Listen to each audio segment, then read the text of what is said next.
Right. So welcome back, everybody. We're diving deep today.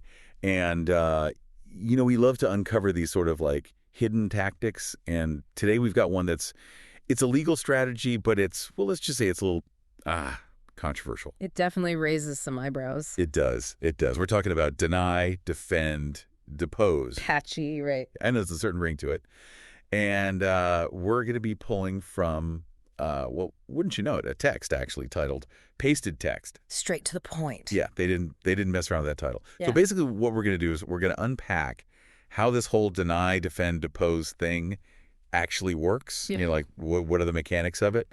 And then we're going to look at whether it's, is it ethical? Is it fair? Because there are definitely strong opinions on both sides. Absolutely. Yeah. And then kind of the big question, how does this impact, the legal system as a whole? So pretty hefty stuff. Big implications. Yeah. So I guess, just to start us off, let's break down these three words, right? Deny, defend, depose. What's the action like implied in each one? Okay, so deny, it's pretty much what it sounds like, right? You're straight up refuting any and all claims against you. No compromise, no admission of guilt. So it's more than just saying, I didn't do it. It's like, nope, didn't happen. Absolutely not. Exactly. It's about setting a very strong tone from the get-go. And, if you've got a team of high-powered lawyers backing you up, it can be pretty intimidating, especially for someone who maybe doesn't have those kinds of resources. Right. So you're already like shifting the power dynamic right there. Okay, so you deny and then you defend, right? What does that involve? So think of it as building a legal fortress around yourself, right? You're bringing in expert witnesses, you're filing motions, maybe even countersuing. You're requesting tons of documents, basically anything to make the process as complex and as lengthy as possible for the other side. So you're kind of burying them in paperwork. Exactly. And all of this, of course, costs money. Lots of money. Which not everyone has. Yeah. Okay, so then we get to the depose part. And this is where the pre-trial interviews come in, right? Yeah, those depositions. And they can be brutal.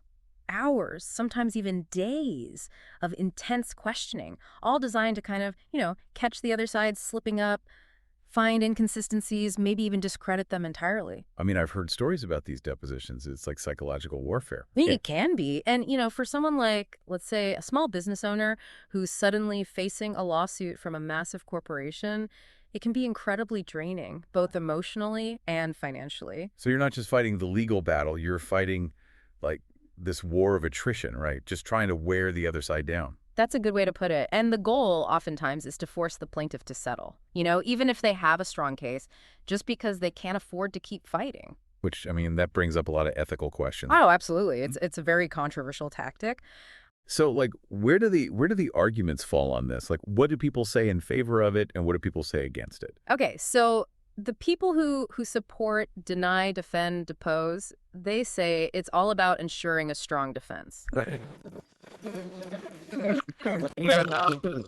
Makes sense. And that it helps to protect people and businesses from frivolous lawsuits, which, let's be honest, those do happen. Yeah. So they see it as like a shield against abuse of the legal system. Okay, so they're saying it's a shield, not a weapon. Exactly. But then you have the critics, right? And they say, hold on a second, this isn't a shield, this is a weapon. Right. And it's being used by the powerful to silence legitimate claims.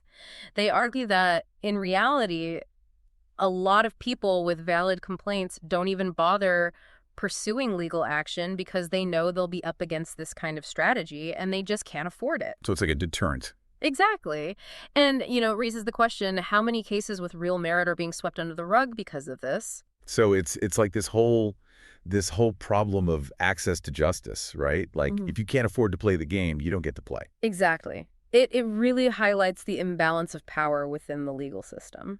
So, what can be done? Like, are there any solutions? Well, that's the million-dollar question, isn't it? Some legal experts have proposed things like, limiting the length of depositions, setting caps on legal fees, or maybe even providing more resources for individuals who are going up against these kinds of tactics. But, it's a tough one. Yeah, it's like, how do you balance the right to a strong defense with, ensuring that everyone has access to justice? It's complicated. It is. And honestly, it's a conversation we need to keep having. The legal landscape is constantly changing, and we need to make sure that the system is fair and that it works for everyone, not just for those who can afford the best lawyers and the longest depositions. So I encourage everyone listening to do their own research, to learn more about this strategy and the arguments on both sides, because ultimately it's up to us as citizens to demand a system that is truly just. Yeah, absolutely. I mean, that's kind of the whole point of these deep dives, right? To give people the information they need to form their own opinions and to, maybe even push for change. Exactly. All right. Well, I think that's about all the time we have for today. But this is a topic I think we'll probably be revisiting again because there's so much to unpack here. Definitely. But for now, thanks for listening, everybody, and we'll catch you next time. See you then. Today is your lucky day. Today is the day that our $3 website works for you, paying you directly to your PayPal daily. Imagine $3 ongoing continuous payments to your PayPal account.